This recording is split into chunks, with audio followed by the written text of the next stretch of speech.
Next हम पढ़ रहे हैं कि एंट्रोपी है क्या। वो क्या कह रहा है कि अगर हमारे पास कोई भी कार्नोट साइकिल है तो उसकी एफिशिएंसी हमने पढ़ा था, this is equals to Q2 minus Q1 over Q2 और this may be equals to T2 minus T1 over T2। ठीक है, both expressions can be written as 1 minus Q1 over Q2 and 1 minus T1 over T2। 1 both sides cancel हो गया, negative sign भी cancel हो गया, तो क्या बचा Q1 over T1 equals to Q2 over T2।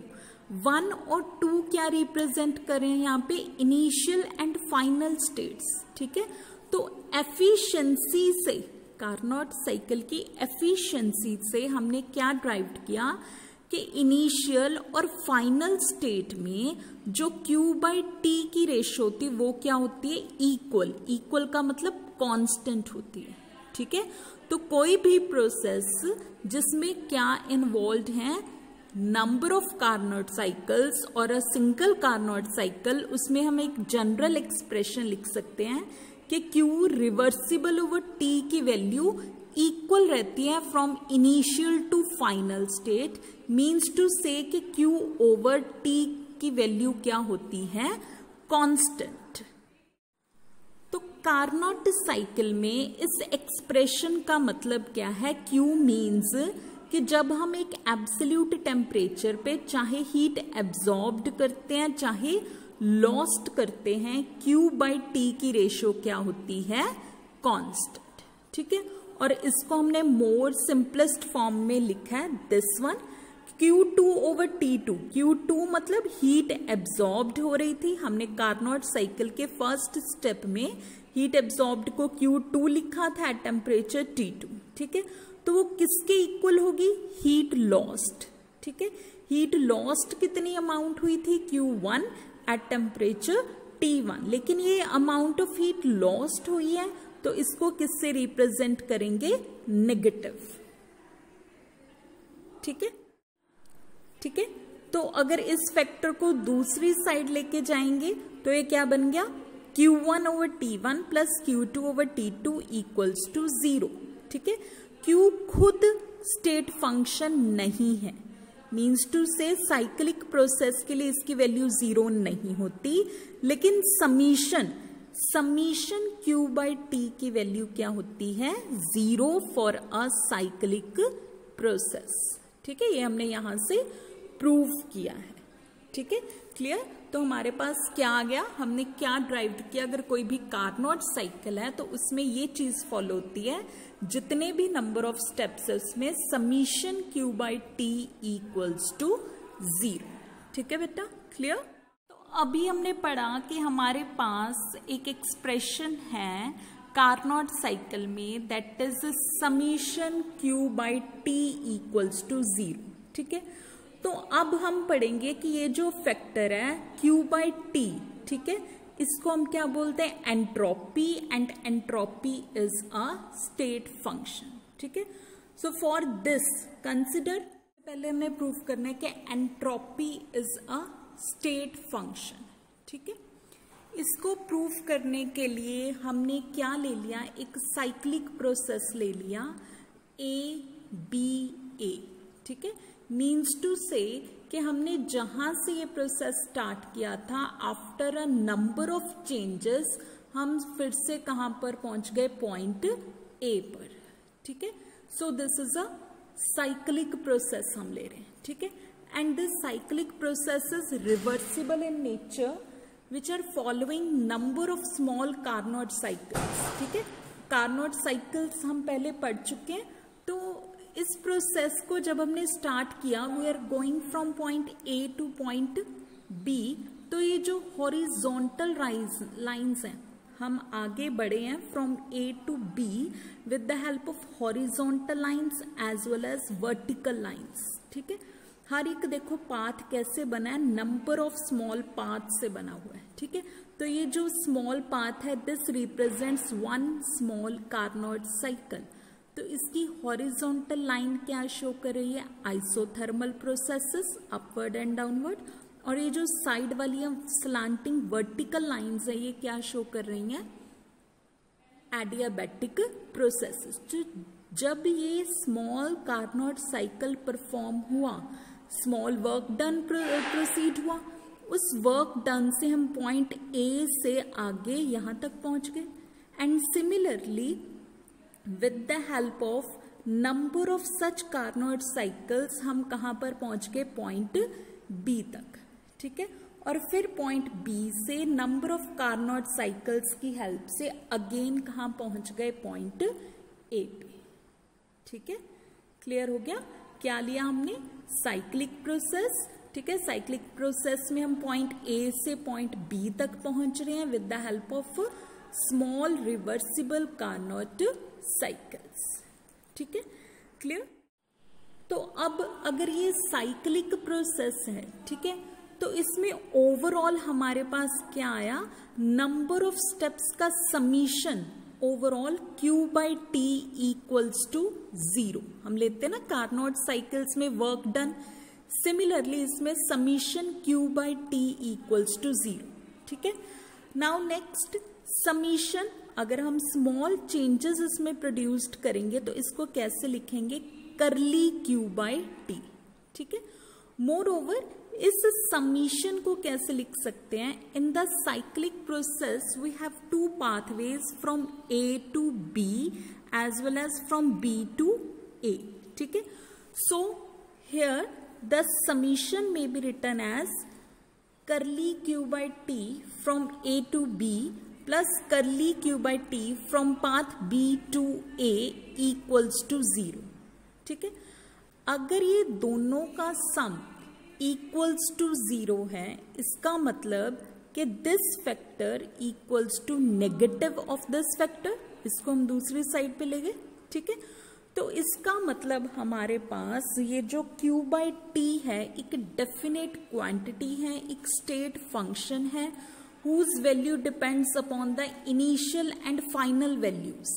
ठीक है, and is independent of the path। मतलब कि अगर वो A से B, initial and final A से B जा रहा है तो उसकी वैल्यू क्या है, पॉजिटिव।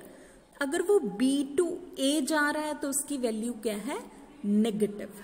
ठीक है, इट मीन्स कि ये जो ओवरऑल फंक्शन है it's value depends upon the initial and final state. So this is a state function, और इस स्टेट फंक्शन को हमने क्या नाम दिया, this is called entropy.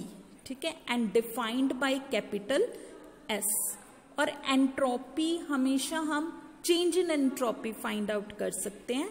So change in entropy delta S equals to entropy at final stage minus entropy at initial state, and this would be equals to Q reversible. Reversible क्यों ले रहे हैं, क्योंकि जिस प्रोसेस से हमने इसको define किया we have taken it a cyclic process. ठीक है, so here this is Q reversible by T।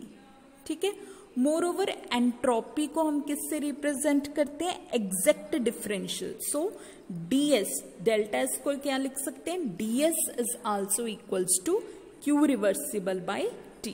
ठीक है, और इसके यूनिट्स क्या होंगे, Q के यूनिट्स जाउल पर मोल और टेम्परेचर का पर केल्विन। ठीक है, so it may be joule पर केल्विन पर मोल और कैलोरीज पर केल्विन पर मोल।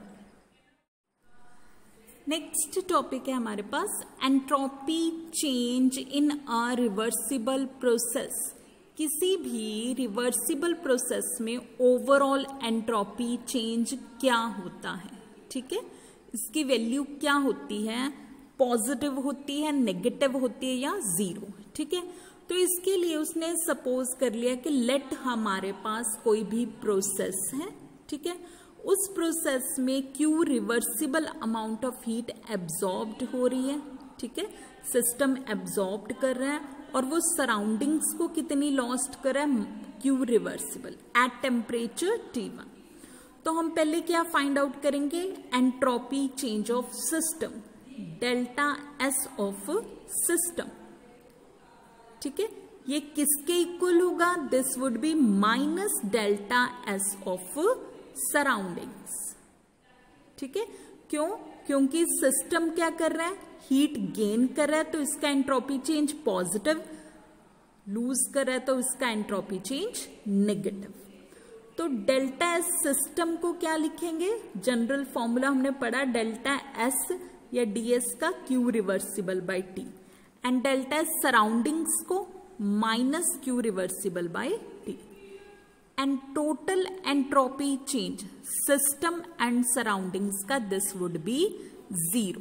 ठीक है, मतलब किसी भी रिवर्सिबल प्रोसेस में ओवरऑल एंट्रोपी चेंज क्या हो जाता है, 0। जितनी अमाउंट ऑफ हीट उसने एब्जॉर्ब्ड की, सेम अमाउंट ऑफ हीट क्या की, लॉस्ट, तो ओवरऑल समीशन इक्वल्स टू 0।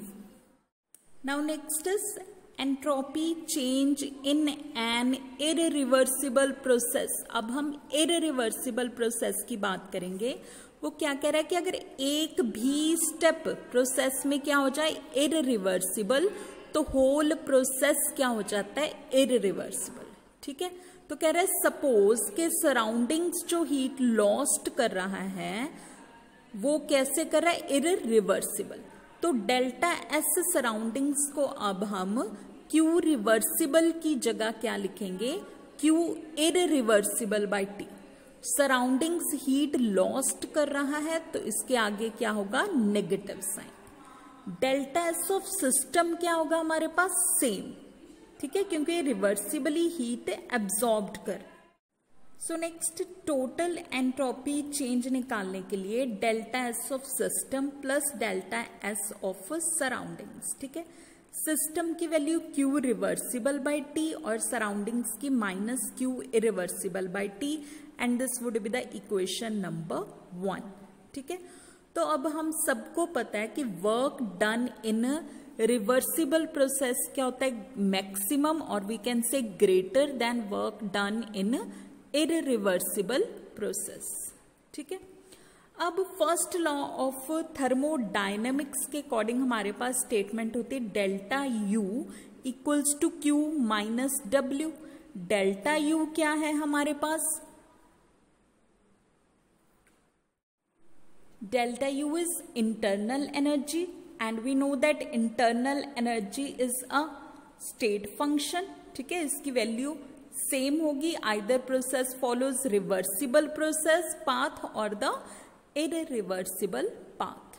ठीक है, तो रिवर्सिबल पाथ के लिए इक्वेशन बन गई delta U equals to Q reversible minus W reversible, and for irreversible के लिए delta U equals to this one, and these would be the equation number 2 and equation number 3।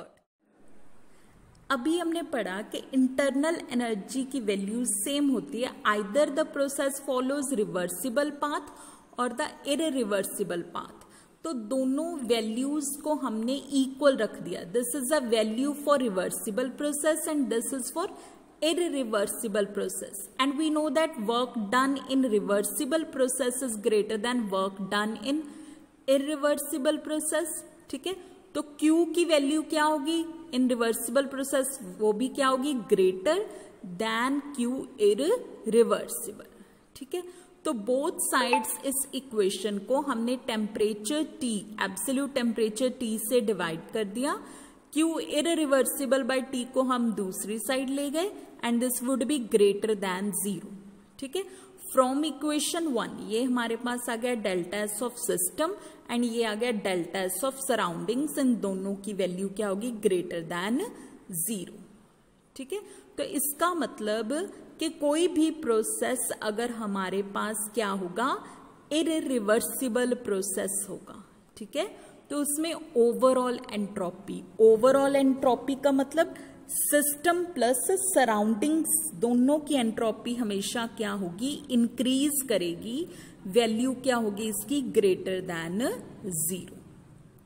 ठीक है, और हमें पता है कि यूनिवर्स में जो भी प्रोसेसेस हो रहे हैं, ठीक है, वो मोस्टली क्या होते हैं, इररिवर्सिबल और स्पॉन्टेनियस।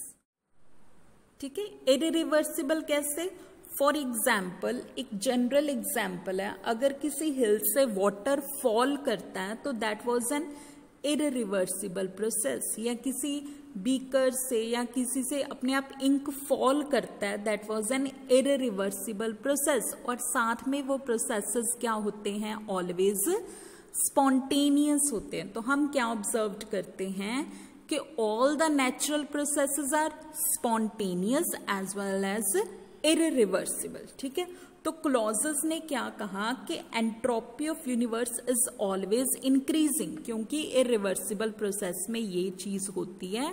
इसका मतलब हमारी यूनिवर्स की एंट्रोपी भी ऑलवेज इंक्रीजिंग स्टेट में है। ठीक है, और इसी से हमारे पास क्या बना, सेकेंड लॉ ऑफ थर्मोडायनामिक्स। ठीक है, और ये क्या कह रहा है कि ऑल स्पॉन्टेनियस प्रोसेसेस, जितने भी स्पॉन्टेनियस प्रोसेसेस होंगे उनमें हमेशा एंट्रोपी क्या करेगा, इंक्रीज। ठीक है, तो ओवरऑल इन दो आर्टिकल से हमारे पास ओवरऑल क्या आया, हमारे पास कि अगर टोटल एंट्रोपी इक्वल्स टू 0 है तो वो प्रोसेस क्या है, रिवर्सिबल। ठीक है, अगर ओवरऑल एंट्रोपी क्या है, ग्रेटर देन 0, तो वो प्रोसेस क्या है, इररिवर्सिबल। और इररिवर्सिबल प्रोसेस क्या होगा, स्पॉन्टेनियस। ठीक है बेटा, क्लियर? ओके।